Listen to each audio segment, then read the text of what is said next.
الحمد لله الحمد لله وكفى والصلاة والسلام على عباده الذين اصطفى أما بعد فقد قال النبي صلى الله عليه وسلم ليس منا من سحر أو سحر له أو كما قال عليه الصلاة والسلام صدق رسول الله صلى الله عليه وسلم يا رب صل وسلم دائما أبدا على حبيبك خير الخلق كلهم هو الحبيب الذي ترجى شفاعته لكل هول من الأهوال مقتحم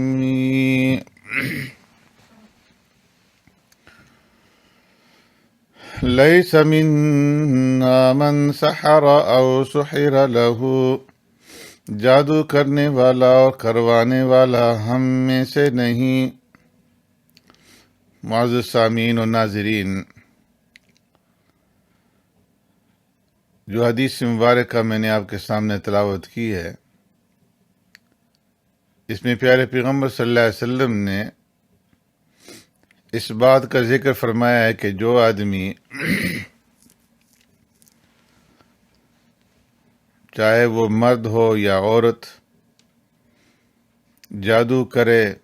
یا کسی سے جادو کروائے تو اس کا ہم سے کوئی تعلق نہیں۔ ایک دوسری روایت میں پیارے پیغمبر صلی اللہ علیہ وسلم نے اس طرح ارشاد فرمایا کہ لیس منا من تسحر او تسحر له، وہ جادو کرنے والا اور کروانے والا ہم میں سے نہیں۔ دونوں احادیث سے یہ بات واضح ہوتی ہے کہ جادو کرنے اور جادو کروانے والا دونوں گناہ اور وعید میں برابر کے شریک ہیں۔ اس لیے مسلمانوں کو ان حرام کاموں سے بچنا چاہیے۔ اور بعض روایات میں پیارے پیغمبر صلی اللہ علیہ وسلم نے اس سنگین گناہ سے بچنے کا سختی کے ساتھ حکم فرمایا۔ سیدنا ابو ہریرہ رضی اللہ تعالیٰ عنہ فرماتے ہیں کہ پیارے پیغمبر صلی اللہ علیہ وسلم نے ارشاد فرمایا، اجتنبوا الموبقات الشرک باللہ والسحر، پر میں ہلاک کر دینے والے گناہوں سے بچو۔ اور ہلاک کر دینے والے گناہ کون سے؟ الشرک باللہ، اللہ کے ساتھ کسی کو شریک ٹھہرانا، اور دوسرا والسحر، اور جادو۔ ایک روایت کے اندر ابو سعید خدری رضی اللہ تعالیٰ عنہ فرماتے ہیں، پیارے پیغمبر صلی اللہ علیہ وسلم نے ارشاد فرمایا، لا يدخل الجنة صاحب خمس مدمن خمر ولا مؤمن سحر ولا قاطع رحم ولا کاہن ولا منان او کما قال علیہ الصلاۃ والسلام۔ فرمایا 5 آدمی جنت میں داخل نہ ہوں گے، ایک شراب کا عادی، دوسرا جادو پر ایمان رکھنے والا، اور تیسرا قطع رحمی کرنے والا، چوتھا کاہن اور نجومیوں کے پاس جانے والا، اور 5واں احسان جتلانے والا۔ حضرت جندب رضی اللہ تعالیٰ عنہ سے روایت ہے، پیارے پیغمبر صلی اللہ علیہ وسلم نے ارشاد فرمایا، حد الساحر ضربۃ بالسیف، فرمایا جادوگر کی سزا یہ ہے کہ اسے تلوار سے اڑا دیا جائے۔ اسلام امن اور سلامتی کا دین ہے، اس میں کسی کو ناجائز ڈرانا، دھمکانا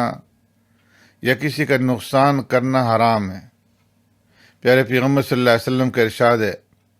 لا ضرر ولا ضرار، نہ نقصان اٹھاؤ نہ کسی مسلمان بھائی کو نقصان پہنچاؤ، اس لیے کہ مسلمان سے کوئی بھی ایسی حرکت نہیں ہونی چاہیے جس سے دوسرے مسلمان بھائی کو دکھ پہنچے، درد پہنچے، تکلیف پہنچے۔ اور عام طور پر ایک مسلمان دوسرے مسلمانوں بھائیوں کو جو تکلیف پہنچاتا ہے تو ان میں سے ایک جادو بھی ہے،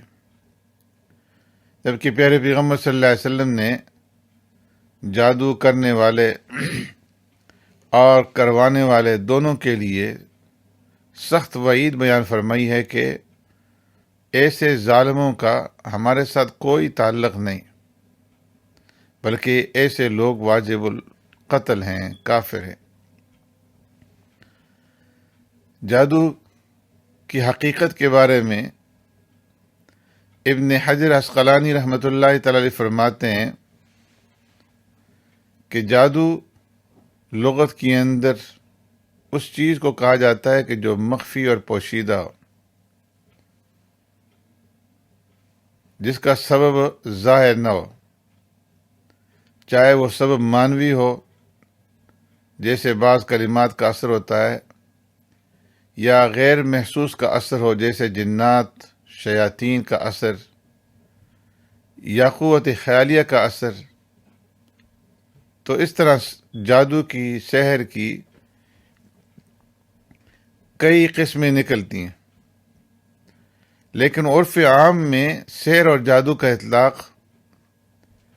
اس اثر پر ہوتا ہے کہ جس میں جنات اور شیاطین کا عمل دخل ہو۔ امام ابن قدامہ رحمۃ اللہ تعالی فرماتے ہیں کہ سحر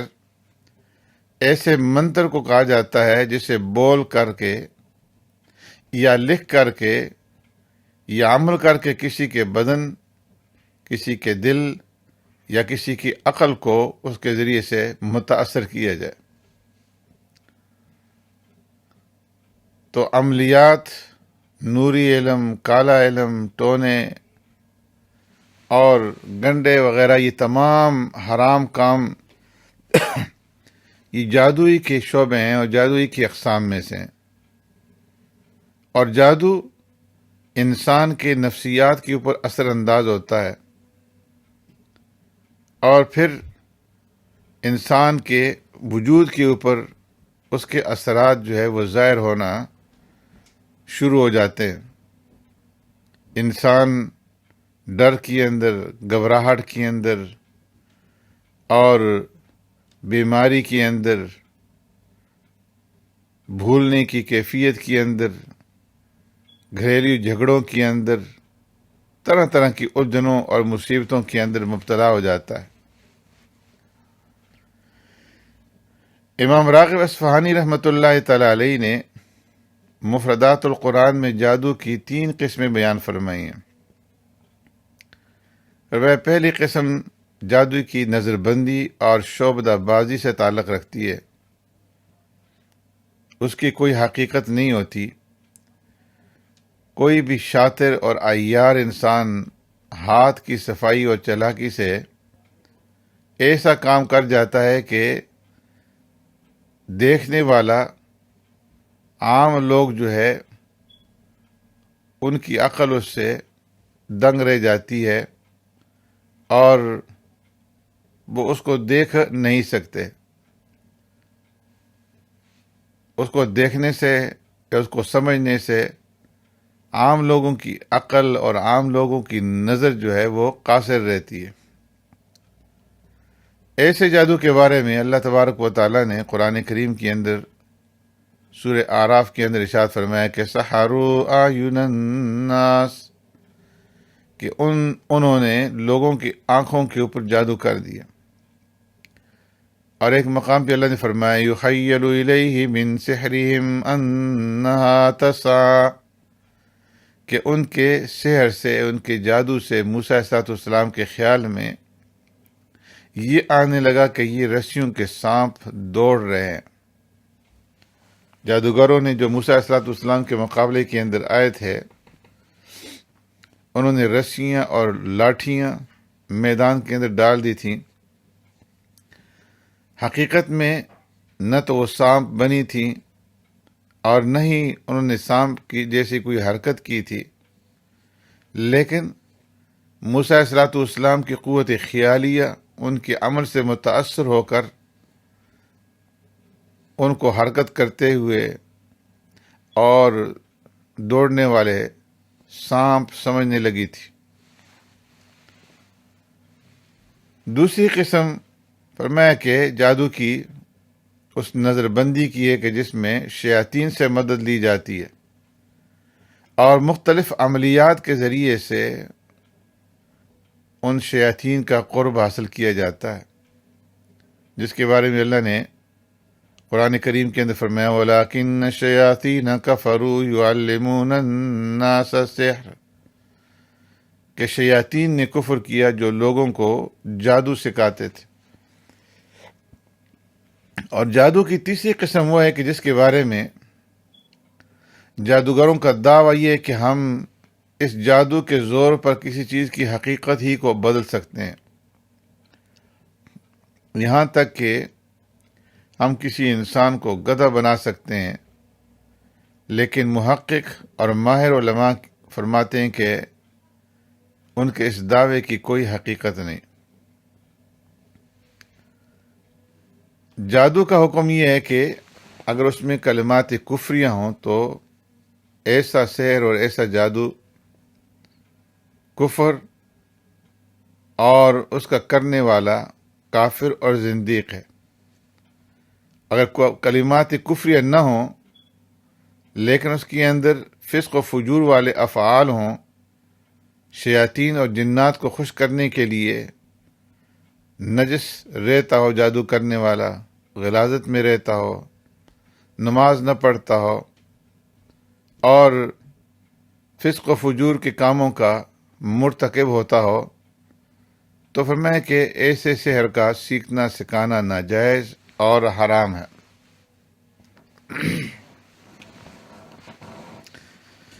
امام ابن القیم فرماتے ہیں کہ جادو و سحر کے اندر بڑے عجائب پائے جاتے ہیں اور اس میں مہارت کا دار و مدار کفریہ اور شیطانی اعمال پر ہوتا ہے۔ تو اس لیے جو شخص کفر و شرک اور نجاست اور خباثت اور اللہ تعالیٰ اور اس کے رسول اور اہل ایمان کی دشمنی میں جتنا زیادہ سخت ہوتا ہے تو اسی قدر اس کا جادو بھی، اس کا سحر بھی سخت اور قوی اور مؤثر ہوتا ہے۔ بت پرستوں کا جادو اہل کتاب کے سحر سے اور یہود کا سحر مدعیان اسلام کے سحر سے زیادہ مضبوط ہوتا ہے۔ اور یہودی نے پیارے پیغمبر صلی اللہ علیہ وسلم کے اوپر بھی جادو کیا تھا۔ عرف عام میں ایسے عملیات کو جادو کہا جاتا ہے کہ جن میں شریعت سے ہٹ کر شیاطین کی مدد سے کسی پر اثر انداز ہوا جائے۔ شیاطین کی مدد حاصل کرنے کے لیے جادوگر شرعی حدود اور احکام کو پامال کر جاتے ہیں اور نجاست اور غلاظت کے اندر ملوث رہتے ہیں، اور نیکی اور بدی، حلال اور حرام، جائز ناجائز کا امتیاز جو ہے وہ ختم کر دیتے ہیں، اور بسا اوقات وہ غیر اللہ کی پرستش بھی کرتے ہیں اور معصوم بچوں کا خون بہانے سے بھی دریغ نہیں کرتے۔ اسی وجہ سے قرآن کریم کے اندر جادوگر کو کافر کہا گیا، وَلَٰكِنَّ الشَّيَاطِينَ كَفَرُوا يُعَلِّمُونَ النَّاسَ السِّحْرَ، کہ شیاطین نے کفر کیا جو لوگوں کو جادو سکھاتے تھے۔ اس لیے امام اعظم ابو حنیفہ رحمۃ اللہ تعالی علیہ، امام مالک اور امام احمد رحمہ اللہ کے نزدیک ہر جادوگر کافر اور واجب القتل ہے، مگر امام شافعی رحمۃ اللہ تعالی علیہ فرماتے ہیں کہ صرف ایسے جادوگر کو قتل کیا جائے گا جو کفریہ عملیات کرے۔ اگر وہ کفریہ عملیات کو اختیار نہیں کرتا تو امام شافعی رحمۃ اللہ تعالی فرماتے ہیں کہ ہماری رائے کے اندر اس کو قتل نہیں کیا جائے گا۔